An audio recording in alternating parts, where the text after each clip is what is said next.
નમસ્કાર મિત્રો, સ્વાગત છે તમારું આજના નવા વ્લોગમાં। આજે આપણે મુલાકાત લઈશું દીવની અંદર આવેલ INS Khukri મ્યુઝિયમની। INS Khukri museum એટલે કે ઇન્ડિયન નેવી સર્વિસનું રિટાયર થયેલું એક જહાજ, જેણે પોતાના 32 વર્ષ દેશની સેવામાં આપીને ત્યારબાદ તેને રિટાયર કરવામાં આવ્યું છે અને દીવમાં પ્રવાસન માટે આવતા લોકો માટે તેને મ્યુઝિયમ તરીકે રાખવામાં આવ્યું છે। આ મ્યુઝિયમની મુલાકાત તમે મામૂલી એવી ટિકિટ ચૂકવીને લઈ શકો છો, જેનો ટિકિટનો દર આશરે 100 રૂપિયા જેટલો છે, તેમજ અહીંયા ઓનલાઈન પેમેન્ટ કરવાનું રહે છે।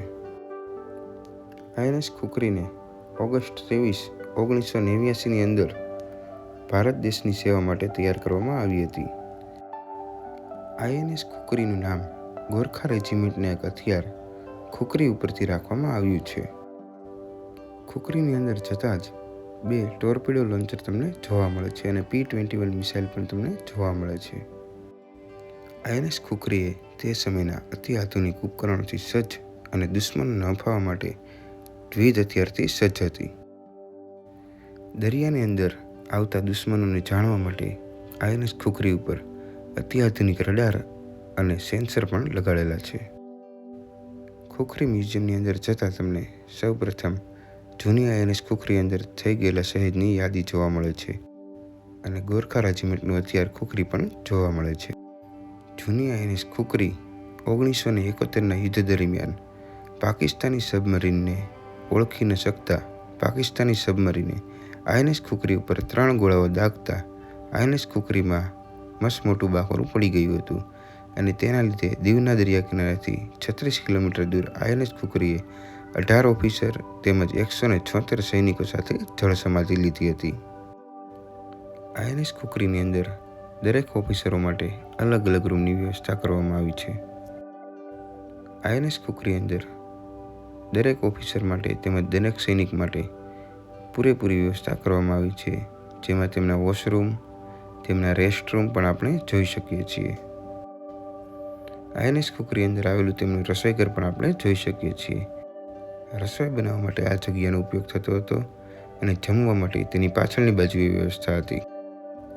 આઈએનએસ ખુખરીની અંદર એરો મારેલા છે, જેને તમારે ફોલો કરીને આઈએનએસ ખુખરીની મુલાકાત લઈ શકો છો। સૈનિકોના જમવા માટે ડાઇનિંગ રૂમની વ્યવસ્થા અને નવરાશના સમયે જોવા માટે ટીવીની વ્યવસ્થા પણ હતી।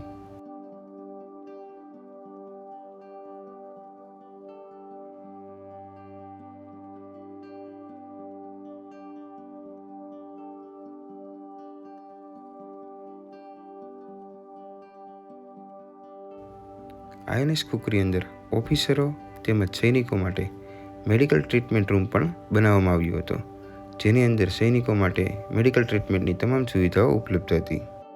સંકટ સમયે ઇન્ડિયન નેવીના ઓફિસરને ઉતરવા માટે તેમજ હથિયારની આપ-લે કરવા માટે આઈએનએસ ખુખરી પર હેલિપેડ પણ બનાવવામાં આવ્યું છે। આઈએનએસ ખુખરીની પાછળની બાજુએ M630 ગનના 2 સેટ પણ તૈયાર રાખવામાં આવ્યા છે। રાત્રે દરિયામાં જોવા માટે આઈએનએસ ખુખરી ઉપર વિવિધ લાઇટોનો ઉપયોગ કરાતો હતો। હવે આપણે આઈએનએસ ખુખરીના પાયલોટ રૂમની મુલાકાત લેશું। આ જગ્યાથી ઇન્ડિયન નેવીના પાયલોટ ખુખરીને ઓપરેટ કરતા હતા। INS Khukri memorial Indian navy સર્વિસના જહાજ F-149 દીવના દરિયાની અંદર જળ સમાધિ લીધી હતી, જેની અંદર 18 ઓફિસરો અને 176 નેવીના સૈનિકો શહીદ થઈ ગયા હતા। તેની યાદમાં આ સ્મારક બનાવવામાં આવ્યું છે। આ સ્મારકની આજુબાજુમાં ઘણા બધા વૃક્ષો વાવવામાં આવ્યા છે, જેના પર દરેક શહીદનું નામ લખવામાં આવ્યું છે। અહીંયા નીચેથી ઉપર જવા માટે ઇલેક્ટ્રિક વ્હીકલની વ્યવસ્થા પણ કરવામાં આવી છે અને ત્યાં એક નાનું એવું મંદિર પણ તમને જોવા મળે છે।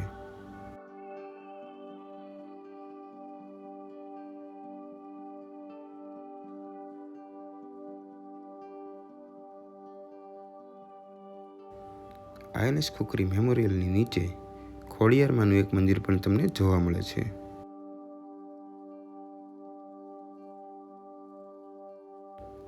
આઈએનએસ F-149ની આબેહૂબ પ્રતિકૃતિને આઈએનએસ ખુખરી મેમોરિયલમાં લોકોના દર્શન માટે રાખવામાં આવી છે અને તેની આજુબાજુના કાચમાં શહીદ થઈ ગયેલા 176 સૈનિકો અને 18 ઓફિસરના નામ લખવામાં આવેલા છે. હાલમાં જ આપણા રાષ્ટ્રપતિ દ્રૌપદી મુર્મુએ આઈએનએસ ખુખરી મેમોરિયલની મુલાકાત પણ લીધેલી છે.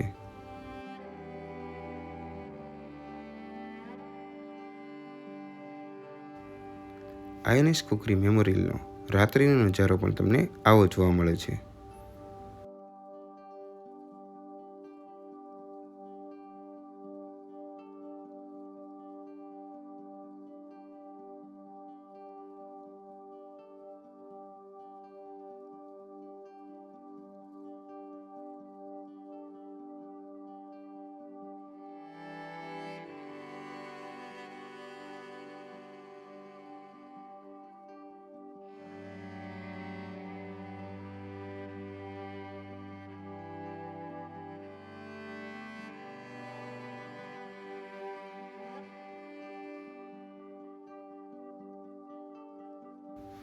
ફરી મળીશું નવા વ્લોગમાં.